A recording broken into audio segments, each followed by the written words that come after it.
La Iglesia Presbiteriana Coreana de Basaid. Estudio bíblico de grupo pequeño. Por Reverendo David Lee. Capítulo 80. El arrepentimiento de David 1. Dios renueva dentro de mí el espíritu recto. Salmo 51, 1, 13. Al músico principal. Salmo de David. Cuando después que se llegó a Betsabé, vino a él Natán el profeta. Ten piedad de mí, oh Dios, conforme a tu misericordia. Conforme a la multitud de tus piedades borra mis rebeliones. Lávame más y más de mi maldad, y límpiame de mi pecado. Porque yo reconozco mis rebeliones, y mi pecado está siempre delante de mí. Contra ti solo he pecado. Y he hecho lo malo delante de tus ojos, para que seas reconocido justo en tu palabra, y tenido por puro en tu juicio. He aquí, en maldad he sido formado, y en pecado me concibió mi madre. He aquí, tú amas la verdad en lo íntimo. Y en lo secreto me has hecho comprender sabiduría. Purifícame con hisopo, y seré limpio, lávame, y seré más blanco que la nieve. Hazme oír gozo y alegría, y se recrearán los huesos que has abatido. Esconde tu rostro de mis pecados. Y borra todas mis maldades. Crea en mí, oh Dios, un corazón limpio, y renueva un espíritu recto dentro de mí. No me eches de delante de ti, y no quites de mí tu santo espíritu. Vuélveme el gozo de tu salvación. Y espíritu noble me sustente. Entonces enseñaré a los transgresores tus caminos, y los pecadores se convertirán a ti. ¿Qué hizo David cuando el profeta Natán le señaló sus pecados y cuál es la enseñanza que le da a usted? En el texto bíblico de hoy, Salmo 51, en su título empieza así, David después que se llegó a Betsabé. Al observar este título podemos darnos cuenta de que cuando el profeta Natán señaló la falta de David por adulterar con Batseba, David se arrepintió de sus pecados. Sin embargo, nosotros sabemos, a través de la Biblia, de que David no solamente cometió adulterio sino otro pecado más grande. David, para esconder su adulterio con Batseba, planificó asesinar a su fiel siervo Urías. David, al saber que Batseba había engendrado su hijo, planificó algo maquiavélico. Su primer plan era hacer que Urías volviera de la batalla para que pudiera dormir con Batseba. Sin embargo, Urías no lo escuchó, al contrario, pensando en sus compañeros de batalla no podía dormir con su esposa. Urías, al desobedecer 2 veces las palabras de David, lo que planeó David fue matarlo.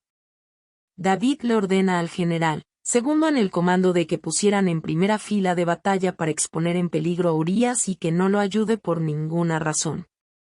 Y en consecuencia Urías muere batallando en primera fila como lo quiso David. El fiel Urías muere dando su vida por alguien que no solo le arrebata a su esposa sino también para quedarse con ella hace que muera en la batalla.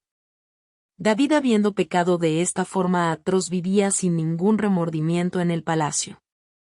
Entonces un día viene el profeta Natán donde David y le cuenta un relato y dice así: había un pobre que criaba una oveja como si fuera su propia hija. Y también como vecino vivía un rico que tenía muchas ovejas, tantas ovejas que no podían ni contarse. Un día, a la casa de este rico vino una visita, y el rico, en vez de agasajar la visita con su propia oveja, sacrifica la oveja del pobre hombre. El profeta Natán, después de contar esta historia, le pregunta a David, ¿qué se puede hacer con este rico?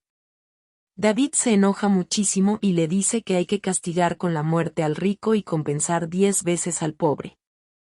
Y en ese momento el profeta Natán le dice, esa persona rica es usted, y agrega, usted como rey tiene muchas concubinas, pero usted arrebató a la única esposa de un pobre siervo y todavía la esposa de un siervo fiel.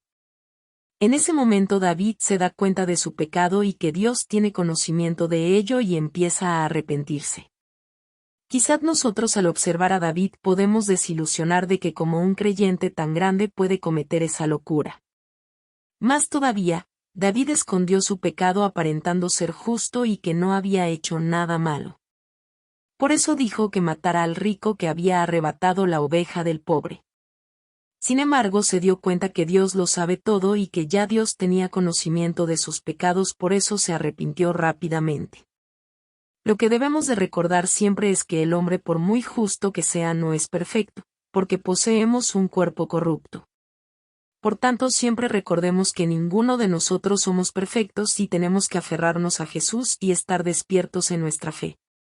Por esta misma razón, la Biblia dice que tenga cuidado el que cree que está parado porque va a caer. Nadie estamos libre de ser tentados y caer, por lo que debemos estar despiertos espiritualmente y orar para nuestro Señor Jesús nos ayude a no caer. Por este incidente, también debemos de recordar que Dios lo sabe todo y que incluso conoce quién es el que se arrepiente verdaderamente. Por tanto, debemos de orar para que nosotros también nos demos cuenta de nuestros propios pecados como lo hizo David y pedir perdón por ello. En otras palabras, Dios nos observa y conoce de nuestros pasados y qué hemos hecho. Cuando es así, nuestro arrepentimiento nos sale de nuestros corazones, porque nadie delante de Dios es perfecto. David, al arrepentirse delante de Dios, confiesa cómo ha vivido durante los días pasados. Por tanto, una vida que vive sin arrepentimiento es una vida de sufrimiento. En el versículo 3, David confiesa que su pecado siempre está en su frente. Esto quiere decir que los pecados que cometió no lo hacía feliz.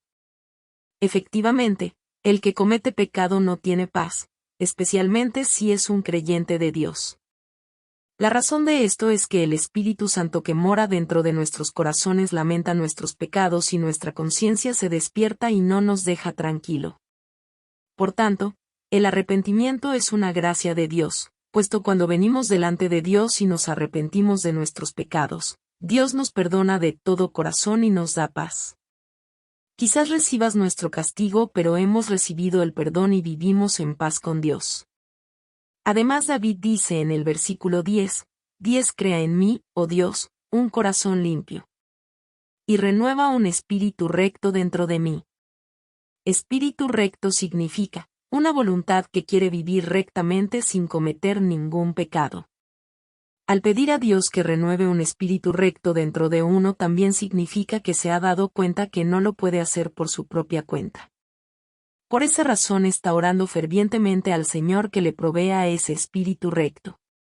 Efectivamente, el corazón del hombre es el que se ha corrompido y ese corazón es el que cambia constantemente. Por esa razón siempre tenemos que pedir al Señor que cuide nuestros corazones. Para que Dios nos siga proporcionando el poder amar a una familia, el poder amar a la iglesia, el poder amar a su esposo o esposa, porque no existe algo más cambiante como el corazón humano. Por tanto, en este momento también debemos de pedir al Señor que cuide nuestros corazones y el corazón de nuestros hijos para que tengamos un espíritu recto. Que podamos amar a nuestra familia, que podamos amar a la iglesia. ¿Usted puede sentir que su corazón puede cambiar fácilmente? Entonces, ¿qué debemos de hacer para que nuestra fe no cambie en nuestros corazones?